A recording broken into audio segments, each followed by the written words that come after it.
오늘 우리에게 주시는 하나님의 말씀은 로마서 13장 11절에서 14절 말씀, 신약 성경 258쪽쯤 되겠습니다. 로마서 13장 11절에서 14절까지의 말씀을 한 절씩 나누어서 읽도록 하겠습니다. 또한 너희가 이 시기를 알거니와 자다가 깰 때가 벌써 되었으니 이는 이제 우리의 구원이 처음 믿을 때보다 가까웠음이라.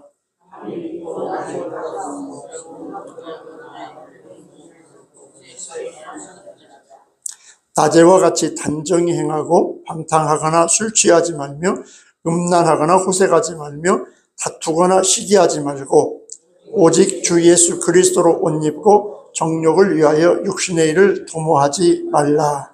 아멘. 우리 11절만 다 같이 한번 읽어볼까요? 또한 너희가 이 시기를 알거니와 자다가 깰 때가 벌써 되었으니 이는 이제 우리의 구원이 처음 믿을 때보다 가까웠음이니라. 아멘. 주보에 보면은 금주에 암송할 생명의 말씀 해가지고 새번역 로마서 13장 11절을 거기다 기록해놨습니다. 우리가 주보를 보면서 같이 한번 읽어볼까요? 여러분은 지금이 어느 때인지 압니다. 잠에서 깨어나야 할 때가 벌써 되었습니다. 지금은 우리의 구원이 우리가 처음 믿을 때보다 더 가까워졌습니다. 아멘. 지금이 어느 때인 줄 알고 있습니까? 지금이 어느 때인 줄 아세요? 여기 지금 알고 있다고 세번역에 나와 있더만, 여러분은 지금 어느 때인 줄 압니다. 알고 있으세요? 알고 있어야 됩니다. 왜 알고 있어야 되는지 오늘 성경은 우리에게 말씀하고 있습니다. 2026년 2월 28일 지난주 토요일입니다.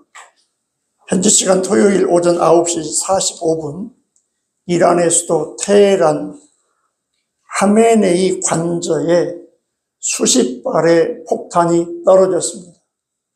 신문기사에 하면 30발 정도의 폭탄이라고 합니다.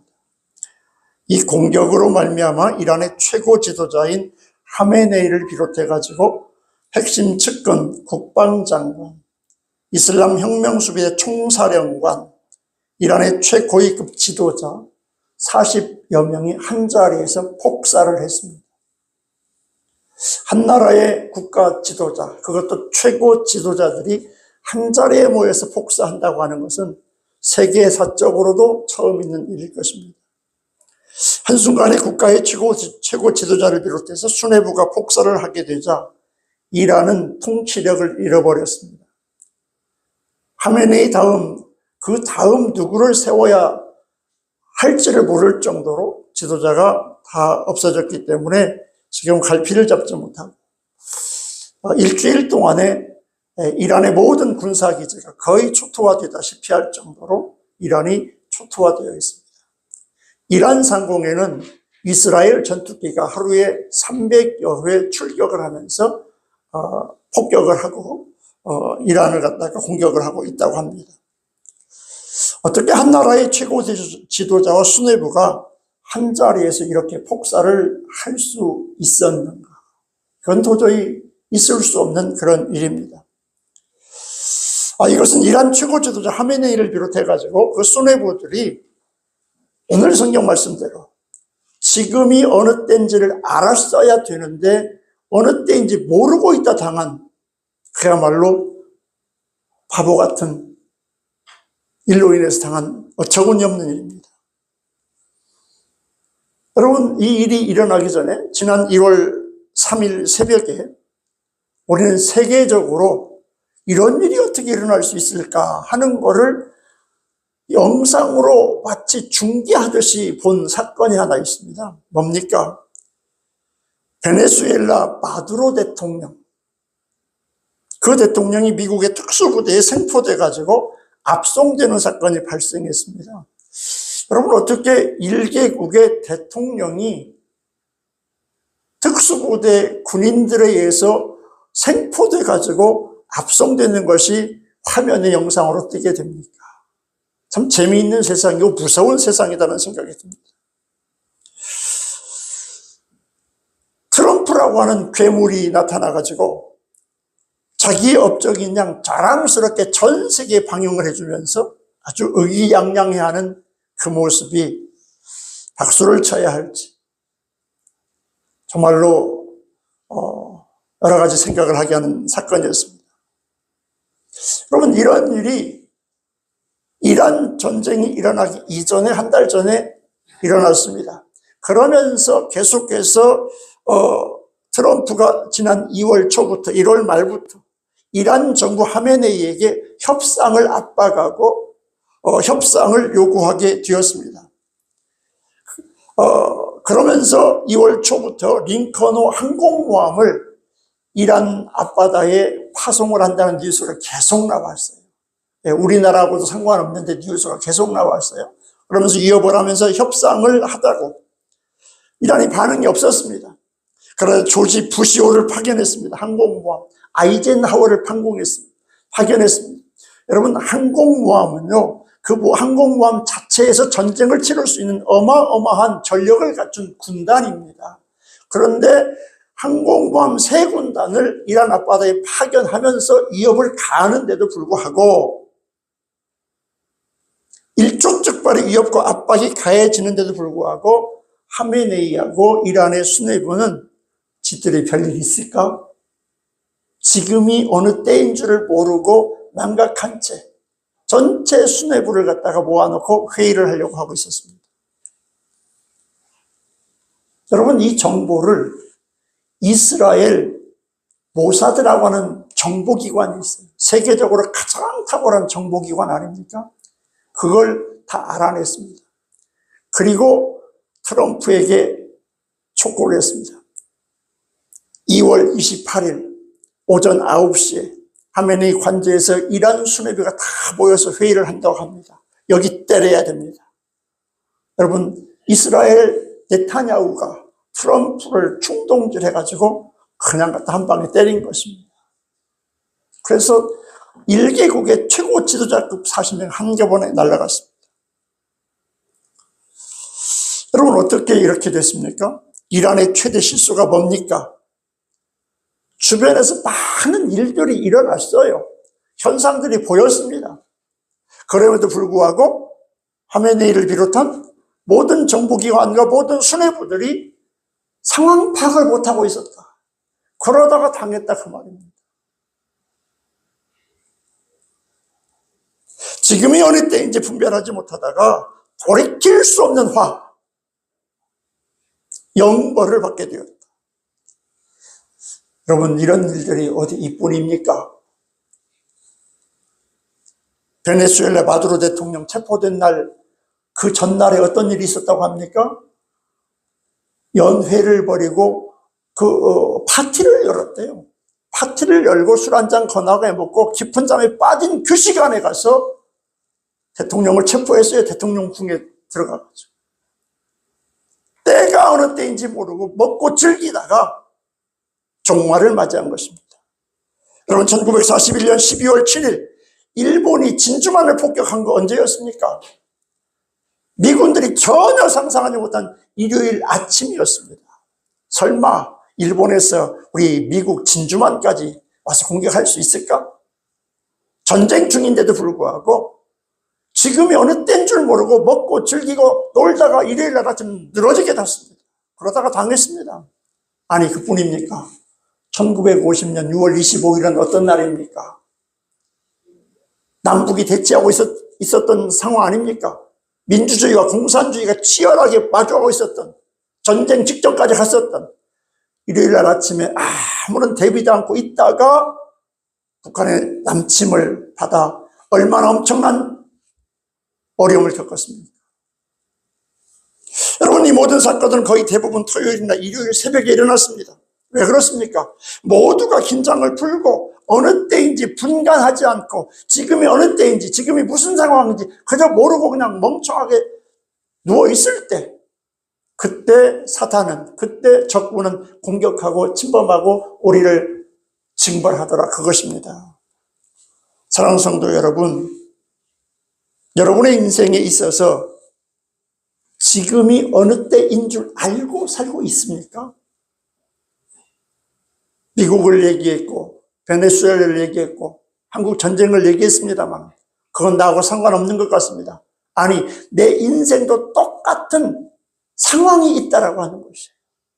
내가 인생을 50년, 60년, 70년, 80년 살아왔는데 지금이 어느 때인 줄 알고 살고 있느냐 성경은 묻고 있습니다. 오늘 본문을 보면은 사도 바울은 말세의 성도들이 어떻게 살아야 할지를 가르쳐주고 있는 내용이 오늘의 본문인 것입니다. 여러분, 말세의 징조를 보면서 종말이 임박했음을 깨닫고 살아야 된다라고 말하고 있어요. 이 세상이 영원할 것 같습니다. 우리가 건강하고 아프지 않고 잘 먹고 잘 살고 있다 보니까 나는 죽지 않고 영원히 살 것처럼, 아니 예수님의 재림이 언제 있고 종말이 어디가 있단 말인가, 이렇게 살기 좋은 세상인데 많은 사람들이 먹고 마시며 즐기면서, 그런데 성경은 말씀하고 있습니다. 종말은 반드시 온다고, 종말이 오게 되는 반드시 여러 징조들이 나타난다고. 그런 걸 바라보면서 이 시기가 어떤 때인 줄을 알고 살고 있어야 된다라고 말씀하고 있습니다. 여러분, 무엇을 말하고 있습니까? 종말 의식을 가지고 살아야 된다라고 하는 거예요. 여러분, 11절 우리 한번 읽어볼까요? 11절 같이 읽습니다. 또한 너희가 이 시기를 알거니와 자다가 깰 때가 벌써 되었으니 이는 이제 우리의 구원이 처음 믿을 때보다 가까웠음이니라. 여러분, 여기 보니까 세번역 성경은 그렇게 말씀하고 있어요. 지금이 어느 때인 줄 안돼요, 안 돼.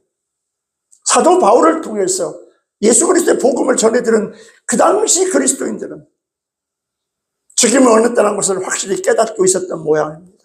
그런데 2000년이 지난 오늘 저와 여러분은 지금이 어느 때인 줄 알고 살고 있습니까? 지금이 어느 때인 줄 안다고 한다면 우리가 신앙생활 적당히 할 수 있냐 그 말입니다. 여러분, 이 시기 어느 때는 예수님의 재림으로 오게 될 종말적 현상들을 통해서 깨닫는 시기라는 것입니다. 지금 이 시기가 어느 때인 줄이라고 하는 그 말씀은 예수님의 재림이 곧 다가오는 것을 깨닫고 종말이 곧 있다는 것을 깨닫고 네가 하나님 심판대 앞에 설 때가 곧 눈앞에 왔다는 것을 깨닫고 살아야 되지 않겠냐 그 말씀하고 있는 겁니다. 예수님의 재림으로 오게 될 성경에서 말하는 종말적인 현상들을 깨닫고 거기에 대처하면서 종말을 대비하면서 하나님의 자녀답게 살아가야 하는 것, 이것이 바로 그리스도인이 살아야 할 삶이라고 오늘 본문은 말씀하고 있습니다. 시대를 분별하면서 예수께서 반드시 재림하신다는 것을 깨닫는 것이야말로 우리 예수 믿는 저와 여러분에게는 가장 중요한 것인 줄 믿으시기 바랍니다. 여러분, 그냥 아무 생각 없이 살아서는 안 돼요. 오늘 하루하루 내가 말하고 생각하고 행동하는 이 모든 것이 바로 곧 내 앞에 오실 예수님 앞에서 기억되어져야 되고 평가되어져야 된다고 하는 종말의식을 가지고 살아가는 것, 이게 바로 그리스도인이 살아야 할 삶이라고 말씀하고 있습니다. 한편으로 더욱 중요한 것은 개인적으로도 마지막 순간이 다가올 때가 있다는 거예요. 제가 요즘 가끔 그런 생각을 합니다. 나도 이제 곧 70이네. 50년 전만 같아도 70이면 저 사내가 누워있을 나이인데 아직도 건강하게 살고 있네. 그러면 지금 이 시간 이후부터는 언제라도 어느 때라도 나도 저 땅속에 가서 누워있을 때가 오겠구나. 그때 어떻게 대비해야 될 것인가. 좀 그런 생각이 문득문득 들 때가 있더라. 지금 하나님이 오라 해서 간다고 해도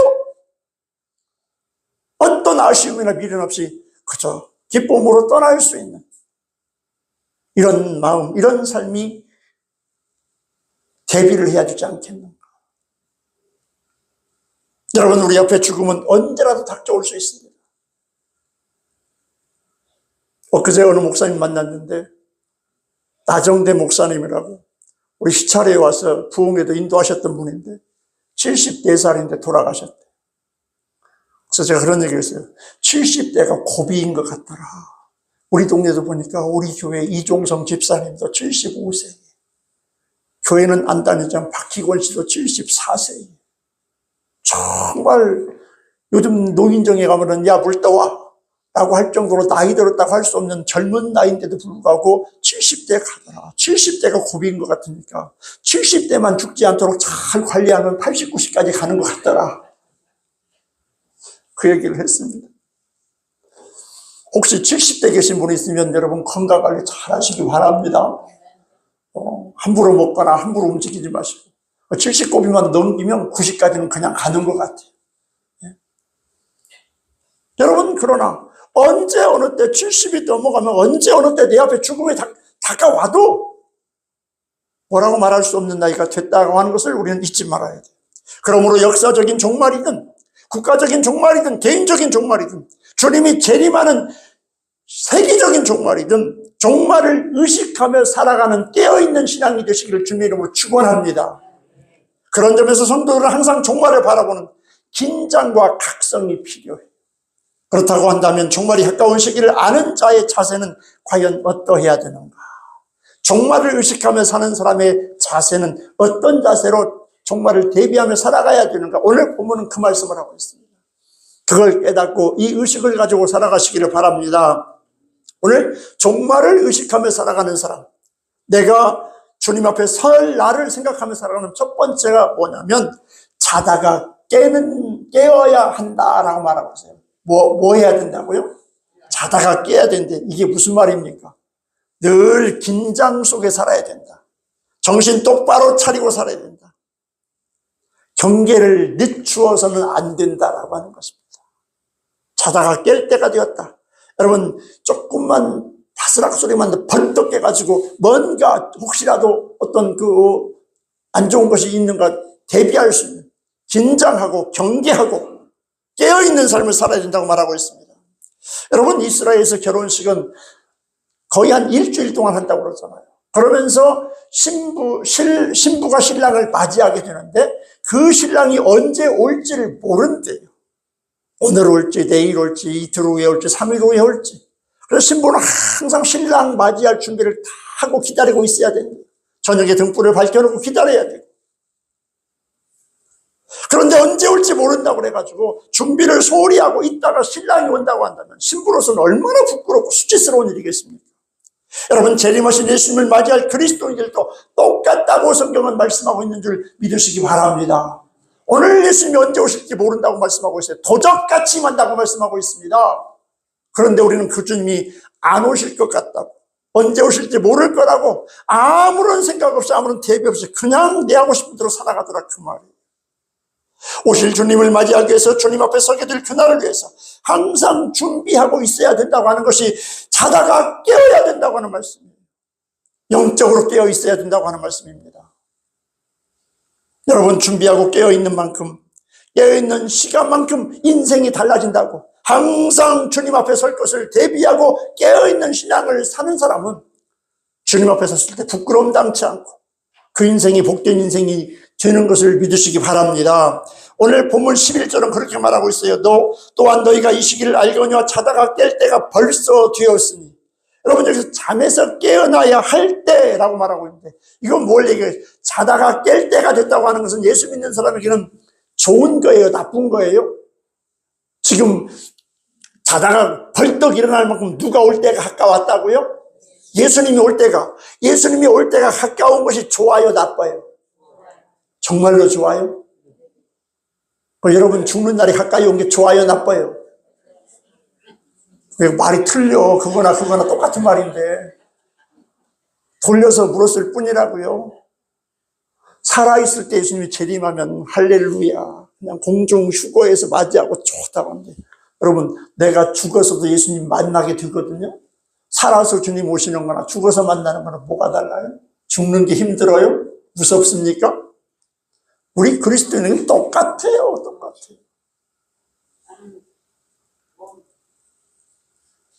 잠에서 깨어나야 할 때라고 하는 것은 은총의 때가 가까이 왔다, 주님이 오신다고 하는 그것이 우리에겐 은총 중에 은총이라고 말씀하고 있습니다. 내가 죽을 날이 가까이 왔다고 하는 것은, 여러분, 내 인생 다 살았다, 할 일이 없다, 나 재미 하나도 없다가 아니라 죽을 날이 가까이 왔다는 것은 무슨 때라고요? 은총의 때란 말이 은총의 때가 가까이 왔다. 누구 앞에 서는 거기 때문에? 예수님 앞에 서는 거기 때문에. 나이 드실수록 기뻐하며 살아야 돼요? 우울해하며 살아야 돼요? 왜요?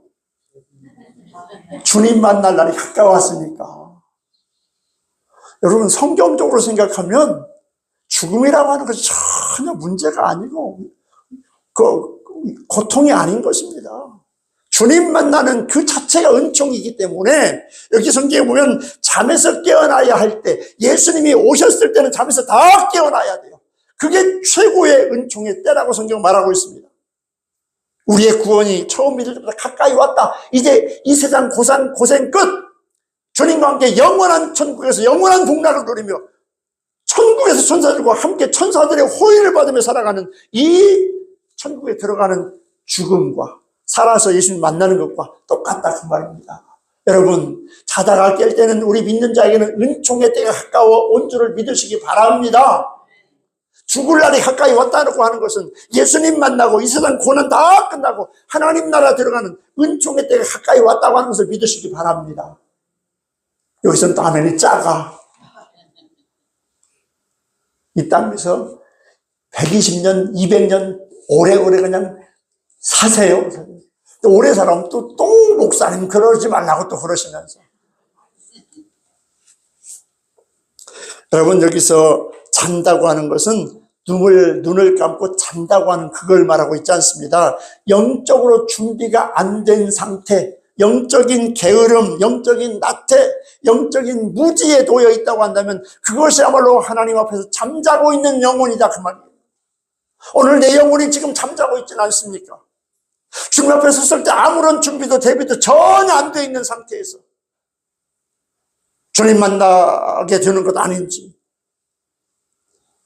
벌써 되었다라고 말하고 있습니다. 자다가 깰 때가 벌써 되었다. 뭘 말하고 있습니까? 주님 오실 날이 바로 코앞에 다가왔다. 문 앞에 다가왔다. 동구밖까지 주님이 지금 와 계신다. 그 말씀하고 있습니다. 종말이 그렇게 멀리 있는 것 아닙니다. 내 앞에 지금 다가왔다고 하는 것을 우리가 잊지 말고 기억해야 돼. 여러분, 영적으로 깨어있으면 어떻게 됩니까? 기도할 수밖에 없습니다. 영적으로 깨어있으면 하나님을 사모하면서 바라면서 기도할 수밖에 없는 것입니다. 기도는 하나님과 영적인 교통으로 기도하지 않으면 영적 생명이 공급될 수가 없습니다. 기도하지 않으면 죽음이라고 하는 그 관문이, 주님 오신다고 하는 그것이 공포와 두려움으로 떨게 되어 있습니다. 기도하면 그 모든 것들이 은혜로 바뀌게 되어 있다고 말하고 있습니다. 종말이 가까이 올수록 깨어 영적으로 더욱 기도하는 심령이 되는 줄 믿으시기 바랍니다. 영적으로 깨어있는 사람, 이 사람이야말로 하나님 앞에 나와 기도하지 않을 수 없다. 성경은 말하고 있습니다. 여러분, 깨어 기도하면은 고난도 축복으로 바뀌는 줄 믿으시기 바랍니다. 하지만 기도하지 않는 가운데 고난이 닥치면 실족하게 되고요, 원망하게 되고요, 불만하게 되고요. 기도하면 고난도 축복으로 바뀐다고 말하고 있습니다. 여러분, 우리가 정신을 놓고 길을 걸어가다가 돌불에 걸리면 어떻게 돼요? 길을 걸어가는데 아무 생각 없이 그냥 정신 놓고 가다가 돌불에 하나 걸리면 어떻게 돼요? 그냥 나동거라진단 말이에요. 어디가 다친단 말이에요. 여러분, 넘어지거나 부딪히면 안 돼요. 우리 황금옥 권사님 오늘 이 자리에 안 지키고 있잖아. 또 허리뼈 3번 뼈가 부러졌대. 동그란 의자 앉아가지고 뭐 유리 닦다가 넘어지면서, 하여튼 넘어지거나 부딪히면 안 돼. 하여튼 70 넘어가면요, 65세 넘어가면, 특히 여자들은 막 골다공증이 심해가지고, 뭐 어떤 사람은 뭐 어디서 부딪혔는지 뭐 한지도 모르고 뭐 발가락이 부러졌다고 해갖고 지금 저러고 있는데, 도대체 여러분 정말 조심해야 돼. 정신 놓고 길을 가다가 돌불이, 작은 돌불에 걸리면 그냥 나동그라지면서 엄청난 부상을 입게 돼요. 그런데 같은 돌이라도 정신을 차리고 가다가 돌불이 걸리면 넘어져요, 안 넘어져요? 안 넘어진단 말이죠. 뭘 말하고 있습니까? 같은 돌이라도 때로는 걸림돌이 되기도 하고 어떤 돌은 디딤돌이 되기도 한다 그 말입니다. 정신을 똑바로 차리고 살면 종말이 와도 아무 문제가 되지 않는다 그 말이에요. 영적으로 준비되고 영적으로 깨어있으면 종말이 오든 언제 오든 내일 오든 오늘 밤에 오든 도적같이 오든 아무 문제가 안 되는데, 준비 안 된 자에게는 엄청난 부담이 될 수밖에 없다고 말하고 있습니다. 사랑하는 성도 여러분, 종말도 언제 어느 때 임하여도 안심이 될 수밖에 없는 우리 그리스도인들에게 그 안심이 되는 것은 무엇이냐? 늘 깨어 기도하면 오늘 밤에 주님이 오신다고 해도, 언제 어느 때 주님이 오신다고 해도 여러분, 우리에게는 두려움이 아니라 그 주님은 환영하고 영접하며 맞이할 주님이신 줄 믿으시기 바랍니다. 그래서 영적으로 깨어 있으라고 말씀하고 있어요. 두 번째로, 오늘 지금이 어느 때인 줄 아는 사람들이 행해야 할 두 번째 행동은 뭐냐? 어둠의 일을 벗어버려야 된다고 말하고 있어요. 뭘 벗어버린다고요? 어둠의 일을 벗어버리는 사람들이 영적으로 깨어있는 사람이에요. 여러분, 본문 12절 우리 한번 읽어볼까요? 12절 같이 읽습니다. 밤이 깊고 낮이 가까웠으니 그러므로 우리가 어둠의 일을 벗고 빛의 갑옷을 입자. 여기 보니까 어둠의 일을 벗고라고 하는 이 말이 나와 있습니다. 여러분, 여기서 밤은 무엇을 얘기하냐면 죄악의 때를 말하고 있어요. 적 가운데 빠져있는 상태를 말하고 있다는 것입니다. 어둠의 일은 무엇을 말하고 있습니까? 죄악된 삶을 의미하고 있습니다. 어둠의 일, 하나님의 뜻과는 전혀 다른 많은 죄악된 일들, 거기서 성경은 그렇게 말하고 있습니다. 방탕, 술 취함, 음란, 호색, 다툼, 시기, 정욕을 추구하는 모든 일들, 성령의 소욕을 따라 사는 것이 아니라, 성령의 인도하심을 따라 사는 것이 아니라 내 육체의 소욕을 따라 내 하고 싶은 대로 살아가는 이 모든 것들, 이게 바로 어둠의 일이에요. 오늘 저와 여러분은 어떻습니까? 예수 믿고 교회 다닌다고 하면서, 하나님 섬기는 그리스도인이라고 하면서, 정말 내 말하는 것이나 생각하는 것이나 내가 계획하는 모든 일들이 어둠의 일을 벗어버리고 성령의 인도하심을 따라 하나님을 기쁘시게 하는 삶을 살아가고 있는지 돌이켜봐야 된다고 말하고 있습니다. 오늘 이 시기를 아는 자, 지금이 어느 때인 줄 아는 자만이 이런 어둠의 일에서 벗어날 수 있다는 것입니다. 여러분, 우리가 이 땅에 살다 보면 아무리 예수를 믿어도 나도 모르는 사이에 알고 짓고 있는 죄도 있지만 모르고 짓는 죄도 있다, 그 말입니다. 그러나 이 시기를 의식하며 살아가는 사람은 그때마다 얼른 깨닫고 돌아오더라, 벗어버리더라, 벗어나더라. 죄악된 길에서, 어둠의 세계에서 벗어나 하나님 앞에 돌아와 회개하게 되어 있다, 그 말인 것입니다. 여러분, 어둠의 일을 벗어난다고 하는 것은 무엇을 말하고 있습니까? 회개한다는 거예요. 죄악된, 예수 믿는다고 죄짓지 않는 것이 아닙니다. 죄질 수 있습니다. 죄악에 빠질 수 있습니다. 그러나 그 시기를 알고 지금이 어느 때인 줄 아는 사람은, 아, 내가 지금 이래서는 안 되지. 거기서 벗어나 돌아와 회개하더라. 하나님 앞에 돌아오더라.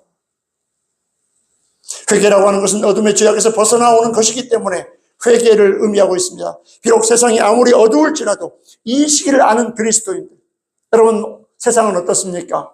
거스른 세상, 일그러진 세상 아닙니까? 그 세상 속에 들어가서 직장 생활하고 어디 사업장에 가서 일터에 가서 하다 보면 많은 불신자들과 어울려 살 수밖에 없어요. 그러다 보면 여러 가지 많은 일들 가운데 나도 모르는 사이에 하고 보니까 저 가운데 빠질 수 있다, 그 말이죠. 그러나 이 시기를 아는 자, 지금이 어느 때인 줄 아는 자, 하나님을 믿고 의지하는 그리스도인들은 그 순간 깨닫고 돌아와 벗어나더라. 그 죄악에서 벗어나고 그 자리에서 벗어나서 예수 그리스도의 길로 돌아오는 것, 이게 바로 지금이 어느 때인 줄 아는 자라고 말하고 있어요. 오늘 예수 믿는 사람들이 이렇게 살면 얼마나 사람들에게 인정받고 존중받겠습니까? 근데 그냥 그 속에 푹 들어가지고 벗는 것이 아니라 더 입어, 더 껴입어. 예수 믿는 사람들이 더한다 소리를 들을 정도로. 그러니까 존경받지 못한다, 그 말이죠. 세상이 아무리 어두울지라도 이 시기를 아는 그리스도인들은 빛으로 무장해서 이 어두운 세력에 틈타지 못하도록 우리의 생각을 지키고 마음을 지키고 우리의 삶을 지켜내는 것, 이것이 바로 이 시기를 아는 그리스도인인 줄 믿으시기 바랍니다. 여러분, 그리스도인은 어떤 사람입니까? 비록 이 땅에 두 발을 딛고 살고 있지만 하나님 나라의 시민으로 부름받은 자들입니다. 그러므로 이 세상에 살지만 당연히 하나님이 원하는 삶을 살도록 몸부림쳐야 돼요. 왜냐하면 하나님께서 하나님의 자녀들이 이 세상 사람들과 구별된 거룩한 백성으로 살기를 원하시기 때문에 그렇습니다. 그러므로 이 시기를 깨닫는 자는 속히 어둠에서 벗어나고 죄악된 길에 벗어나고 하나님께서 원하시는 일이 아니라고 하면 거기에서 벗어나서 하나님의 거룩한 의로운 옷으로 입는 자리로 나올 수 있는 믿음과 신앙이 되시기를 주님의 이름으로 축원합니다. 마지막 세 번째로 지금이 어느 때인 줄 아는 사람은 어떻게 행동하는가? 어둠의 일은 벗어버리고 무엇으로 옷을 입을까요? 오늘 성경에 보니까 예수로 옷 입는다. 지금이 어느 때인 줄 아는 사람은 누구로 옷을 입는다고요? 예수로 옷 입는다요. 첫 번째가 뭐였어요? 자다가 깰 때, 자다가 벌떡 일어나가지고 무엇을 벗어버린다고요? 어둠의 옷을 벗어버리고 그 다음에 일어났으면 무슨 옷을 입어요? 예수 옷을 입어요. 여러분 머릿속에 쉽게 기억하라고 지금 제가 말씀드리는 거예요. 자다가 벌떡 일어나야 된다. 지금 어느 때인 줄 아는 사람은. 그리고 내가 입고 있는 잠옷은 벗어버리고 어둠의 일은 벗어버리고 무슨 옷을 입어요?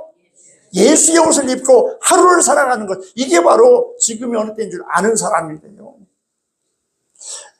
여러분, 제가 평내호평에서 한 10년 이상 살았습니다. 그래서 평내호평에 가면은 천마산이라고 하는 곳이 있어요. 산이 참 중턱까지는 걸어서 올라가기 참 좋은 산이고, 중턱에서부터 산 정상까지는 조금 험한 그런 산인데, 가끔 정상까지 올라가기도 하고, 중턱까지는 거의 시간 나면은 걸어서 가면 1시간 남짓 좀 걸리니까 좋은 편한 길입니다. 근데 소방도로를 따라 거의 중턱 이렇게 가다 보면은 아주 잣나무하고 소나무, 그 다음에 니끼다, 소나무가 굉장히 커요. 막 쭉쭉빵빵 참 멋지게 커 있는 나무들이 있거든요. 근데 어떤 소나무에는 담쟁이 넝쿨 같은 것, 우리 인세기 집사님 담벼락에 있는 담쟁이 넝쿨 참 아름답잖아요. 근데 하여튼 소나무에도 보면 그거하고 똑같은지는 몰라도 비슷한 그 나무를 쫙 감고 타고 올라가면서 소나무 꼭대기까지. 그래서 막 여름철 되면 그 잎사귀들이 소나무를 딱 감싸고 있으면 얼마나 아름다운지 몰라요. 그게 또 가을이 돼가지고 단풍이 들면 소나무 기둥이 아주 단풍으로 물들면서 소나무 참 멋있습니다. 아름답고 참 멋있어요. 그런데 그 아름다운 담쟁이 넝쿨이 타고 올라간 소나무가 몇 년이 지나면 서서히 한쪽 가지부터 말라 죽더라고요. 참 신기하죠. 어떤 나무는 완전히 말라가지고 가지만 앙상한 나무들도 있고 그런 나무들이 있습니다. 서서히 말라 죽습니다. 멋지게 휘감고 올라간 담쟁이가 소나무의 수액, 진액을 다 빨아먹고 있었기 때문에 올라가서 아름답게 꽃 피우고 있을 때는 몰랐어요. 그런데 세월이 흘러가다 보니까 소나무 껍질 속에 뿌리를 박으면서 그 소나무 수액을 다 빨아먹다 보니까 서서히 죽어가는데도 불구하고 그 소나무는 죽어가는 줄 모르고 그 아름다움에 취해 빠져있어 나중에 말라 죽어버린 것 같더라. 겉모습을 화려하게 해주던 담쟁이가 소나무의 생명을 위협하는 독초였던 것입니다. 사랑하는 성도 여러분, 혹시 나를 휘감고 있는 담쟁이 넝쿨 같은 그 무엇이 있는 것 아닙니까? 나를 휘감고 있어서 그것이 즐겁고 행복하고 입에 달콤하지만 너무 행복하지만은 그 담쟁이 넝쿨이 시간이 흘러가면서 소나무 진액을 빨아먹듯이 나를 휘감고 있는 담쟁이 넝쿨 같은 그런 것들이 내 영혼을 갉아먹고 내 영혼을 빨아먹어 세월이 흘러가서 언젠가 주님으로부터 점점 멀어지게 하는 그런 일들은 없는지 돌아봐야 됩니다. 겉으로 보기에는 겉모양을 화려하게 장식해주지만 영혼을 황폐하게 하는 것들이 있습니다. 많은 그리스도인들이 그것이 무엇인지 모르면서 빠져 있어요. 돈에 빠져 있고요. 권력에 빠져 있고 명예에 빠져 있고 세상의 쾌락에 빠져 있고 먹고 즐기는 것에 빠져 있고 취미오락에 빠져 있고 즐겁습니다. 행복합니다. 그 순간은. 그러면서 내 영혼은 서서히 그런 것들이 내 영혼을 빨아먹더라.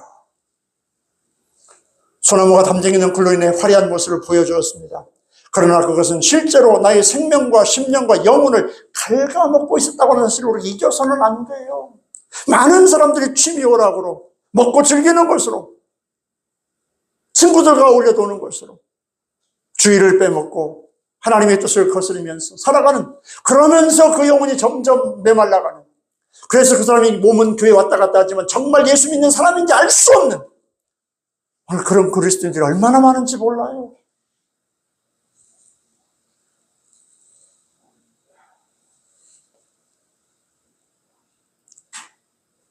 나의 마음과 영혼을 순간적으로 즐겁게 하고 행복하게 하는 것일 수 있지만 그런 모든 것들은 내 영혼을 메마르게 하고 있는 것입니다. 결국 내 생명과 영혼을 죽음으로 인도하게 되는 것, 이것들을 우리가 떨쳐버려야 돼요. 여러분, 성경은 말씀하고 있습니다. 정욕을 위해서 육신의 일을 도모하지 말아야 된다고.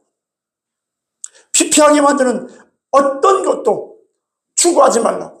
모든 정욕의 넝쿨을 끊어버리고 예수 그리스도로 옷 입고 예수 그리스도로 충만하기를 주님의 이름으로 축원합니다. 예수 믿는 사람은 오직 예수 그리스도로 충만해야 돼요. 예수 그리스도 채워져야 된다. 오늘 14절은 그렇게 말하고 있습니다. 우리 14절 한번 읽어볼까요? 14절 읽습니다. 오직 주 예수 그리스도로 옷 입고 정욕을 위하여 육신의 일을 도모하지 말라. 한 번 더 읽습니다. 오직 주 예수 그리스도로 옷 입고 정욕을 위하여 육신의 일을 도모하지 말라. 여러분, 오직 누구로 옷 입으라고요? 예수 그리스도로, 예수 그리스도로.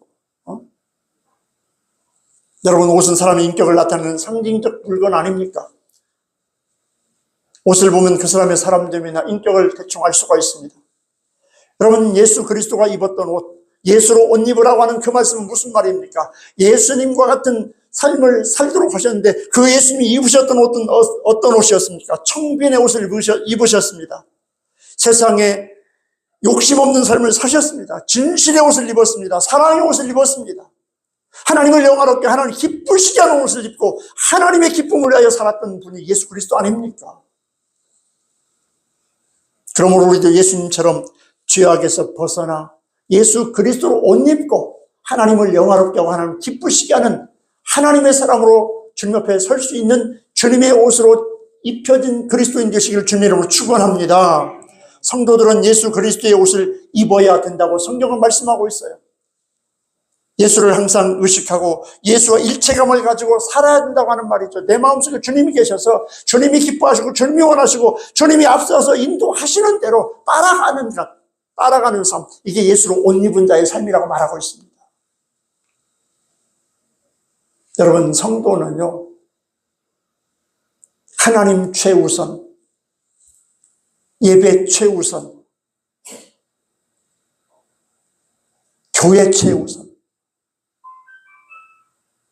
다른 말로 하면 하나님 제일, 예배 제일, 교회 제일, 이게 기본이 돼야 돼요. 이걸 기본으로 하지 않고 다른 삶을 한다고 한다면 결국에 담쟁이 넝쿨에서 내 진액이 빠져나가더라.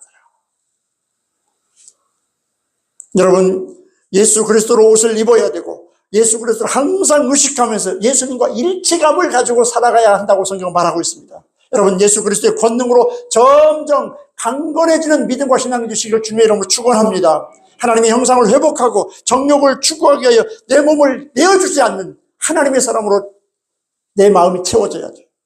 예수 그리스도의 죽으심과 부활에 참여함으로 오직 예수님만 의지하고 예수님만 바라보고 예수님만 예배하는 자로 살아가야 된다고 성경은 말씀하고 있습니다.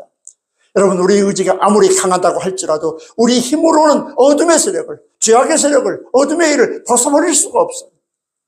예수 그리스도를 옷 입고 성령의 인도하심에 맡기고 하나님을 의지할 때만이 죄악을 이길 수가 있고 어둠을 벗어버릴 수가 있다, 그 말입니다.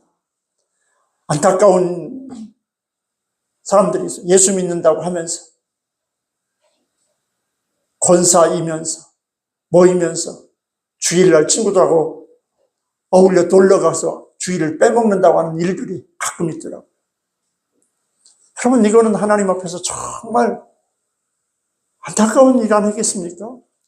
어떻게 놀러가고 어떻게 세상 친구들과 어울려 즐기기 위해서 주일을 빼먹고 나가놀 수 있겠습니까? 지금이 어느 때인 줄 안다고 한다. 절대 있을 수 없는 일이죠. 여러분, 신학자 토니 캄플러 박사가 말했습니다. 모든 인간은 죽을 때 자기가 못다 이룬 업적을 후회하지 않는다. 바르게 살지 못한 것을 후회한다. 하나님 앞에 설 것을 바라보면서 바르게 살지 못한 것을 후회하며 죽는 것이 인간이다. 여러분, 인생들은 죽음 앞에서 돈을 조금 더 벌어야 했는데, 조금 더 출세해야 했는데라고 후회하는 사람은 없다고 합니다. 내가 좀 더 돈 좀 많이 벌 걸, 내가 좀 더 출세를 할 걸 하면서 후회하면서 죽는 사람은 없대요. 보통 세 가지를 후회한다고 말합니다. 좀 더 바르게 살 걸. 좀 더 하나님 앞에 섰을 때 부끄럽지 않도록 하나님의 자녀답게 바르게 살 걸. 좀 더 사랑하며 살 것을. 좀 더 하나님으로 인하여 기뻐하며 감사하며 즐기며 살 것을. 이 세 가지를 후회한다고 말하고 있습니다. 여러분, 죽음 앞에서 후회하면 무슨 소용이 있겠습니까? 후회하지 않도록 지금부터 하나님 앞에 바르게 살고 하나님 앞에 사랑하며 살고 하나님으로 인하여 기뻐하며 감사하며 살아갈 수 있는 믿음과 신앙이 되시기를 주님의 이름으로 축원합니다. 여러분, 지금이 어느 시기입니까? 기회 주셨을 때, 내 생명 연장시켜줬을 때, 하루라도 더 살라고 기회를 주었을 때 후회 없는 인생을 위해서 마지막 때를 준비하며 살아가는 사람, 이게 바로 지금이 어느 때인 줄 아는 사람 아니겠습니까? 여러분, 건강 있을 때, 기회 있을 때 하나님을 기쁘시게 하는 믿음과 신앙의 삶을 살아내시기를 주님 앞에 축원합니다. 하나님 앞에 섰을 때, 주님 앞에 섰을 때 부끄럽지 않은 하나님의 사람으로 살다 왔다고 얘기할 수 있는 몸부림치는 믿음과 신앙 되어야 되지 않겠습니까? 여러분, 언젠가 한번 말씀드렸던 기억이 있습니다. 육아교육법, 우리나라 어른들이 어린아이를 키울 때, 요즘 어린아이들은 별로 이런 거 안 가르치는 것 같고 요즘 엄마들이 모르는 것 같아요. 우리 아이가 나가지고 한 살쯤 돼가지고 뭔가 할 때는 제일 먼저 하는 게 뭐예요? 왜 그걸 하라고 했는지 몰라. 도리도리 한번 해봐. 앞에서 도리도리 하면 또 애가 도리도리 따라서 해요. 네. 그 다음에 또 뭐예요? 곤지곤지 해보래. 그게 이제 아마 처음부터 어떤 자극 교육인지 몰라요. 그럼 또 애가 또 따라서 해요. 그거 보면 또 좋아한단 말이죠. 그리고 이제 숨었다가 딱 보면서 뭐라고 해요? 까꿍. 까꿍이 왜 까꿍이라고 그럴까요? 까꿍. 왜 까꿍일까? 여러분, 그 얘기가 있더라고요. 까꿍이라고 하는 것은 원래 각꿍이래요. 각꿍. 한자로 각꿍이라고 하는데 그 각꿍이라고 하는 그 말이 자신을 깨달아라. 그 말이래요. 그 어린애기를 이제 말도 못하고 겨우 곤지곤지, 잼잼, 이런 하는 어린애 앞에서 까꿍하면서 웃으면 애가 까르르 웃잖아요. 그러면서 그 까꿍하면 이게 무슨 뜻이라고요? 자신을 깨달아라. 앞으로 인생을 살아가면서 네 자신을 깨닫고 소크라테스와 똑같은 얘기예요. 너 자신을 알라 그 말 아니겠습니까? 까꿍, 각꿍, 자신을 깨달아라. 즉 각성하며 살아라 그 말이에요. 어릴 때부터 죽을 때까지 그냥 생각 없이 살지 말고 순간순간 자신을 돌아보면서 각성하며 살아가는 것, 이것이 바로 지금의 어느 때인 줄 아는 자의 신앙이고 고백이라고 말하고 있습니다. 여러분, 오늘 우리에게 영적 까꿍이 필요하지 않습니까? 영적인 각성과 깨달음. 지금까지 어떻게 살아오셨습니까? 지난 2025년을 비롯해서 지금 이 나이 되더라까지 어떻게 살아왔습니까? 정말 내 자신을 돌아보고 점검하면서 하나님 앞에서 설 때를 생각하면서 지금 어느 때인 줄을 돌아보며 살아오셨냐 그 말입니다. 언제 주님이 오신다고 해도, 언제 주님 앞에 선다고 할지라도 부끄러움이 없는 삶이 되도록 몸부림치며 영적 까꿍을 이루며 살아가시기를 주님의 이름으로 축원합니다. 이 시기를 아는 지혜로운 성도가 바로 그런 성도라고 말씀하고 있습니다. 각자 자기 인생에 있어서 지금이 어느 때인지를 아는 성도로 살아갈 때 이란과 같이, 저 베네수엘라 같이, 한국전쟁과 같이 엄청난 비극을 초래하지 않는다고 성경 말씀하고 있습니다. 사랑하는 성도 여러분, 부디 게으른 영적 잠에서 깨어나 기도하시는 성도가 되시기를 주님의 이름으로 축원합니다. 어둠에 빠지지 말고 회개할 시기, 어둠의 옷을 벗어버릴 시기인 줄 알고 회개하며 주님 앞에 나오시기를 주님의 이름으로 축원합니다. 예수 그리스도 옷을 입고 빛의 자녀처럼 어둠을 밝히는 하나님의 거룩한 자녀로 살아가는 은혜가 있기를 주님의 이름으로 축원합니다. 기도하겠습니다. 거룩하신 아버지 하나님, 너희가 이 시기를 알거니와 자다가 깰 때가 벌써 되었다고 성경은 말씀하고 있습니다. 그런데 우리는 어떻습니까? 자다가 깰 때가 된 줄도 모르고 그저 내 생각에 취해 살고 있지는 않습니까? 아버지 하나님, 우리 자신을 돌아보는 영적 각성이 우리 안에서 날마다 일어날 수 있도록 주님 도와주시옵소서. 그래야 언제든지 주님이 오신다고 해도, 언제 주님이 나를 오라 주님 앞에 부른다 할지라도 부끄러움 없는 하나님의 자녀로 살아갈 수 있도록 지금이 어느 때인 줄 아는 믿음과 신앙들이 다 되게 도와주시옵소서. 예수님 거룩하신 이름으로 기도드리옵나이다. 아멘.